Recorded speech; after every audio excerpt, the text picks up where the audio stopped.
Hello everyone, welcome to school education. আমরা এখন আলোচনা করব 20টা ইম্পর্টেন্ট জেনারেল সায়েন্সের প্রশ্ন এবং উত্তর নিয়ে, এবং প্রত্যেকটা প্রশ্ন এবং উত্তর যে কোনো রকম পরীক্ষা, বিশেষ করে চাকরির পরীক্ষার জন্য খুব ইম্পর্টেন্ট। এখান থেকে পরীক্ষায় প্রশ্ন আসার বিশেষ সম্ভাবনা থাকে। সো দেখে নেওয়া যাক এখানে কোন কোন প্রশ্ন আলোচনা করা হয়েছে। প্রথমেই যে প্রশ্নটা রয়েছে সেটা হচ্ছে, কোন ভিটামিনটি জলে দ্রবণীয়? এখানে অপশান কি কি রয়েছে? অপশান রয়েছে vitamin A, vitamin K, vitamin C, vitamin D. এর সঠিক উত্তর কি? এর সঠিক উত্তর হচ্ছে option C, vitamin C. Vitamin C জলে দ্রবণীয়। এছাড়াও আরেকটি ভিটামিন আছে, সেটাও জলে দ্রবণীয়। সেটা কি? সেটা হচ্ছে ভিটামিন বি কমপ্লেক্স। দুটোই কিন্তু মনে রাখতে হবে, ভিটামিন বি কমপ্লেক্স এবং ভিটামিন সি জলে দ্রবণীয়। নেক্সট প্রশ্ন, পর্যায় সারণীর সবথেকে হালকা মৌল কোনটি? এখানে অপশান কি কি রয়েছে? Helium, hydrogen, lithium, oxygen. এর সঠিক উত্তর কি? এর সঠিক উত্তর হচ্ছে অপশান বি, হাইড্রোজেন। পর্যায় সারণীর সবথেকে হালকা মৌল হচ্ছে হাইড্রোজেন। হাইড্রোজেনের পারমাণবিক সংখ্যা কত? খুব ইম্পর্টেন্ট, হাইড্রোজেনের পারমাণবিক সংখ্যা হচ্ছে 1, এবং এটি মহাবিশ্বের এবং পর্যায় সারণীর সবথেকে ক্ষুদ্র এবং হালকা মৌল।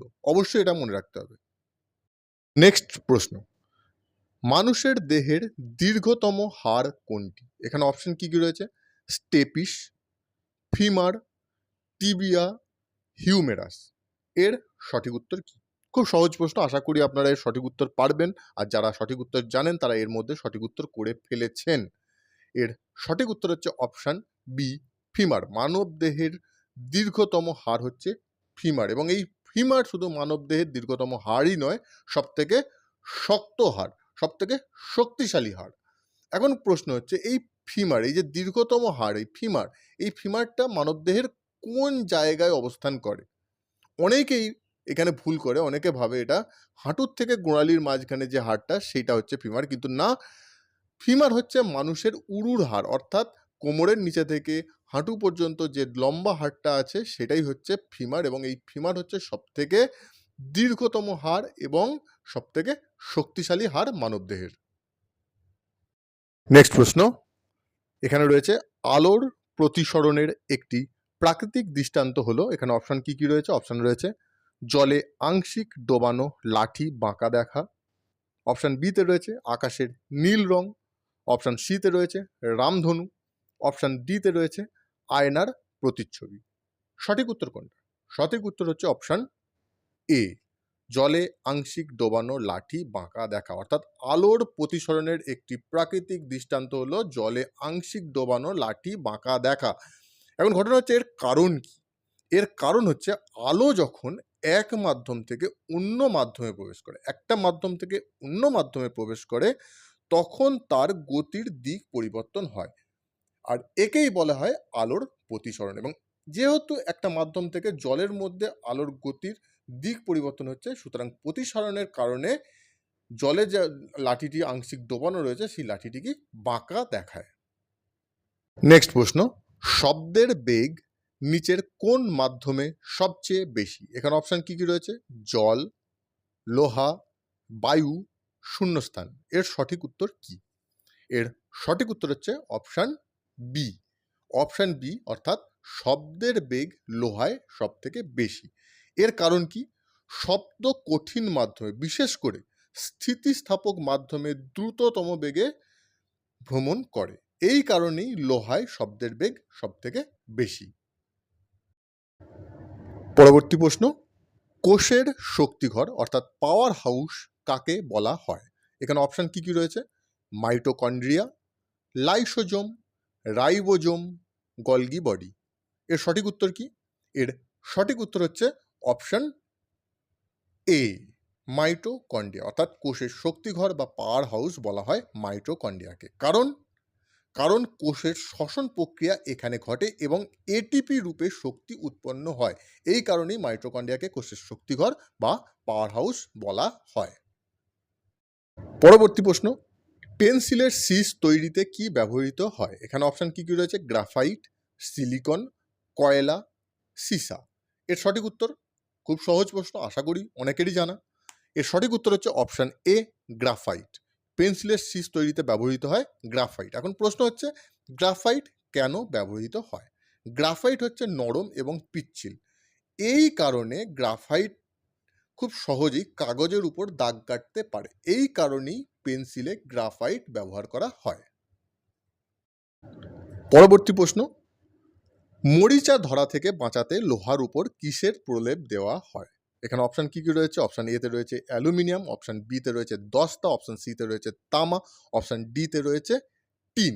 এর সঠিক উত্তর কি? এর সঠিক উত্তর হচ্ছে অপশন বি। মরিচা ধরা থেকে লোহাকে বাঁচাতে তার উপর দস্তার প্রলেপ দেওয়া হয়। এবং এই যে লোহার উপর দস্তার প্রলেপ দেওয়া হয়, এই প্রলেপ দেওয়াকে কি বলে? এটাও কিন্তু খুব ইম্পর্টেন্ট প্রশ্ন, এখান থেকেও প্রশ্ন আসতে পারে যে লোহায় মরচে ধরা আটকানোর জন্য তার উপর যে দস্তার প্রলেপ দেওয়া হয়, সেই প্রলেপ দেওয়াকে কি বলা হয়? তাকে বলা হয় গ্যালভানাইজেশন। গ্যালভানাইজেশন অবশ্যই মনে রাখতে হবে। নেক্সট প্রশ্ন, বায়ুমণ্ডলে কোন গ্যাসের পরিমাণ সবচেয়ে বেশি? এখানে অপশন কি রয়েছে? Carbon die oxide, nitrogen, oxygen, hydrogen. এর সঠিক উত্তর কি? এর সঠিক উত্তর হচ্ছে অপশন বি, নাইট্রোজেন। বায়ুমণ্ডলে নাইট্রোজেনের পরিমাণ সব থেকে বেশি।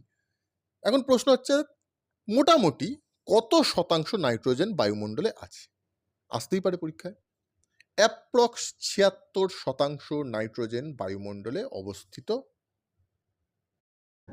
নেক্সট প্রশ্ন, পাচক রসে কোন অ্যাসিড পাওয়া যায়? এখানে অপশন এ রয়েছে নাইট্রিক অ্যাসিড, অপশন বি রয়েছে অ্যাসিটিক অ্যাসিড, অপশন সি রয়েছে সালফিউরিক অ্যাসিড, অপশন ডি রয়েছে হাইড্রোক্লোরিক অ্যাসিড।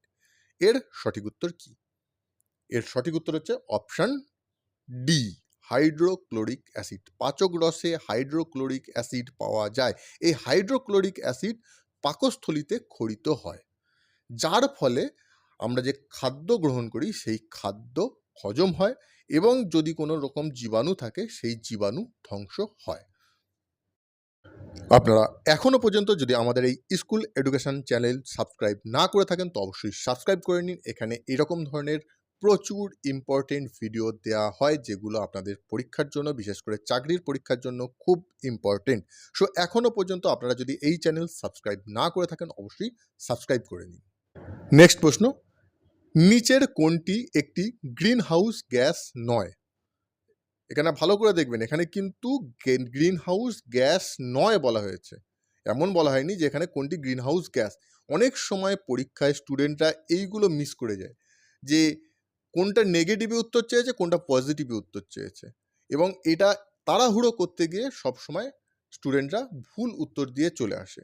তো অবশ্যই এখানে খেয়াল করতে হবে, এখানে বলা হয়েছে নিচের কোনটি একটি গ্রিন হাউস গ্যাস নয়।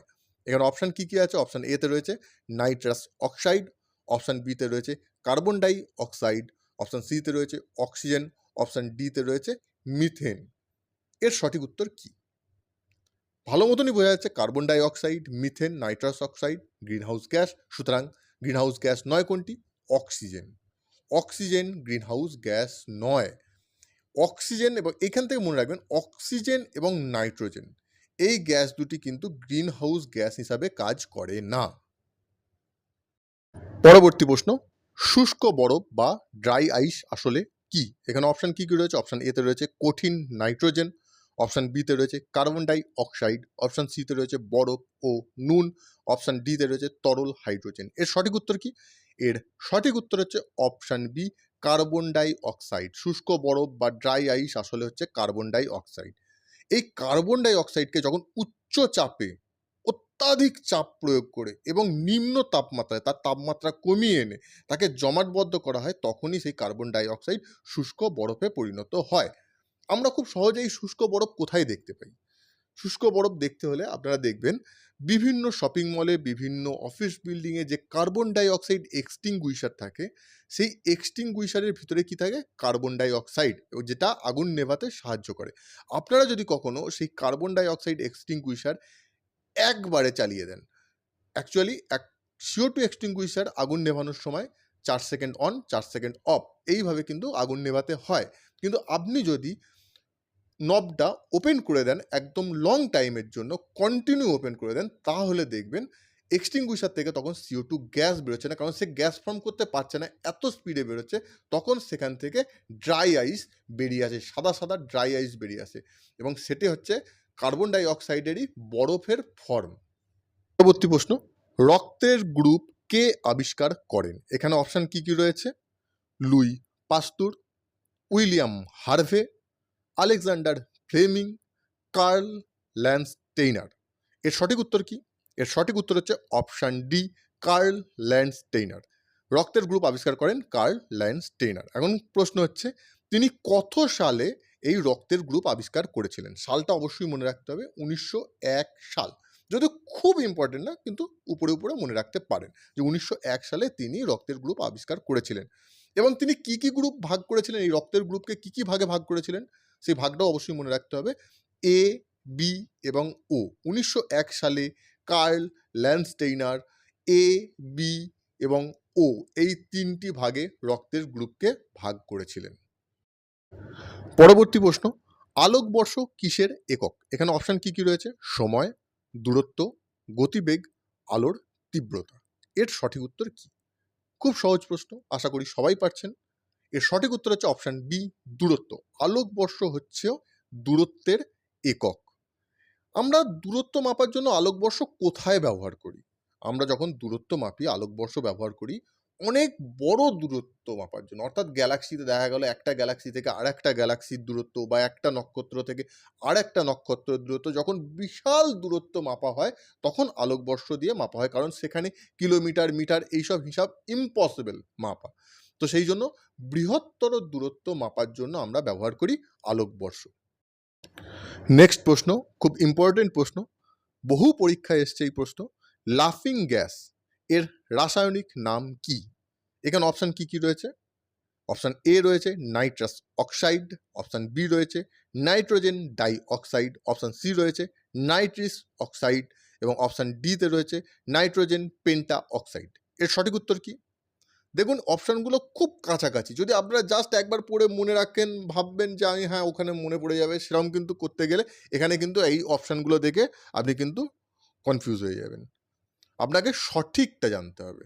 এর সঠিক উত্তর কি? এর সঠিক উত্তর হচ্ছে অপশান এ, নাইট্রাস অক্সাইড। অনেক স্টুডেন্ট কিন্তু এখানে অপশান সি নাইট্রিক অক্সাইড করে দিয়ে চলে আসবে, কিন্তু সেটা সম্পূর্ণ ভুল হবে। অপশান এ, নাইট্রাস অক্সাইড এর সঠিক উত্তর। অর্থাৎ লাফিং গ্যাসের রাসায়নিক নাম হচ্ছে নাইট্রাস অক্সাইড। এখন ঘটনা হচ্ছে, নাইট্রাস অক্সাইডের সংকেত কি? নাইট্রাস অক্সাইডের সংকেত হচ্ছে N2O। N2O হলো লাফিং গ্যাস বা চেতনানাশক গ্যাস হিসাবে এটি ব্যবহার করা হয়। নেক্সট প্রশ্ন, সবচেয়ে ভারী প্রাকৃতিক মৌল কোনটি? আমরা একদম প্রথম প্রশ্নে দেখেছি কি সবচেয়ে হালকা প্রাকৃতিক মৌল কোনটি। এখন আমরা জানবো কি সবচেয়ে ভারী প্রাকৃতিক মৌল কোনটি। এখানে অপশান কি কি রয়েছে? অপশান রয়েছে প্লাটিনাম, ইউরেনিয়াম, সীসা, সোনা। এর সঠিক উত্তর কি? এর সঠিক উত্তর হচ্ছে অপশান, আপনারা জানেন এর সঠিক উত্তর? ওকে, আমি বলে দিই, এর সঠিক উত্তর হচ্ছে অপশান বি, ইউরেনিয়াম। সবচেয়ে ভারী প্রাকৃতিক মৌল হচ্ছে ইউরেনিয়াম। ইউরেনিয়ামের পারমাণবিক সংখ্যা কত? ইউরেনিয়ামের পারমাণবিক সংখ্যা হচ্ছে 92। পরবর্তী প্রশ্ন, মানুষের হাত কোন শ্রেণীর লিভার? এখানে অপশান কি কি রয়েছে? প্রথম শ্রেণী, দ্বিতীয় শ্রেণী, তৃতীয় শ্রেণী, চতুর্থ শ্রেণী। এর সঠিক উত্তর কি? এর সঠিক উত্তর হচ্ছে অপশান সি, তৃতীয় শ্রেণী। মানুষের হাত হচ্ছে তৃতীয় শ্রেণীর লিভার। তৃতীয় শ্রেণীর লিভারে বল কোথায় প্রয়োগ করতে হয়? তৃতীয় শ্রেণীর লিভারে বল প্রয়োগ করতে হয় মাঝখানে। যেমন মানুষের হাতের মাঝখানে বল প্রয়োগ করতে হয়, ঠিক তেমনই তৃতীয় শ্রেণীর লিভারে বল প্রয়োগ করতে হয় মাঝখানে। সেই কারণেই মানুষের হাত হচ্ছে তৃতীয় শ্রেণীর লিভার। এবং এটা কিন্তু খুব ইম্পর্টেন্ট প্রশ্ন, বহুবার পরীক্ষায় এই প্রশ্ন এসছে এবং ভবিষ্যতে বহু পরীক্ষায় এই প্রশ্নটা কিন্তু আসতে পারে, অবশ্যই মনে রাখতে হবে। পরবর্তী প্রশ্ন, পিউরিফায়ারে অর্থাৎ ওয়াটার পিউরিফায়ারে অতি বেগুনি বা ইউভি রশ্মি কি কাজে লাগে? এখানে অপশান কি কি রয়েছে? অপশান এতে রয়েছে খনিজ যোগ করে, অপশান বিতে রয়েছে স্বাদ বৃদ্ধি করে, অপশান সিতে রয়েছে জীবাণু ধ্বংস করে, অপশান ডিতে রয়েছে জল পরিষ্কার করে। এর সঠিক উত্তর কি? এর সঠিক উত্তর হচ্ছে অপশান সি, জীবাণু ধ্বংস করে। পিউরিফায়ারে অতি বেগুনি রশ্মি বা ইউভি রশ্মি জীবাণু ধ্বংস করে। এই ইউভি রশ্মি ক্ষতিকারক ব্যাকটেরিয়া ও ভাইরাস ধ্বংস করে এবং জলকে নিরাপদ করে মানুষের খাওয়ার জন্য। এই কারণেই ওয়াটার পিউরিফায়ারে এই ইউভি ব্যবহার করা হয়। পরবর্তী প্রশ্ন, কে প্রথম কোষ আবিষ্কার করেন? এখানে অপশন কি রয়েছে? Robert Hooke, Robert Brown, Theodor Schwann, Anton van Leeuwenhoek. এর সঠিক উত্তর কি? এর সঠিক উত্তর হচ্ছে option A, Robert Hooke. Robert Hooke প্রথম কোষ আবিষ্কার করেছিলেন। এবং সালটা কত সালে তিনি প্রথম কোষ আবিষ্কার করেছিলেন? সালটা হচ্ছে 1665 খ্রিস্টাব্দে। 1665 খ্রিস্টাব্দে রবার্ট হুক প্রথম কোষ আবিষ্কার করেছিলেন। নেক্সট প্রশ্ন, শব্দের তীব্রতা মাপার একক কি? এখানে অপশন রয়েছে হার্টজ, ডেসিবেল, ওয়াট, জুল। খুব সহজ প্রশ্ন, অনেকেই আশা করি এই প্রশ্ন সঠিক উত্তর করতে পারবেন। এর সঠিক উত্তর হচ্ছে ডেসিবেল। শব্দের তীব্রতা মাপার একক হচ্ছে ডেসিবেল। তো আজকের ভিডিও এই পর্যন্তই। আশা করি আপনাদের খুব ভালো লেগেছে। ভিডিওটা ভালো লাগলে অবশ্যই লাইক করুন, কমেন্ট করুন ভিডিওগুলো আরও কিভাবে বানালে আপনারা আপনাদের চাকরির পরীক্ষার জন্য বা বিভিন্ন রকম পরীক্ষার জন্য উপকৃত হতে পারবেন, সেগুলো অবশ্যই কমেন্টে জানান। ভিডিওটা কেমন লাগলো সেটাও অবশ্যই কমেন্টে জানান। এবং এখনও পর্যন্ত আপনারা যদি আমাদের এই স্কুল এডুকেশন চ্যানেল সাবস্ক্রাইব না করে থাকেন তো অবশ্যই সাবস্ক্রাইব করে নিন, যাতে আপনারা আমাদের সঙ্গে যুক্ত থাকতে পারেন, আমাদের প্রত্যেকটা ভিডিওর নোটিফিকেশান পেতে পারেন এবং আপনাদের চাকরির পরীক্ষার প্রিপারেশন নিতে পারেন। সো এতক্ষণ ভিডিওটা দেখার জন্য আপনাদের সবাইকে অসংখ্য ধন্যবাদ। Thank you, thank you, thank you.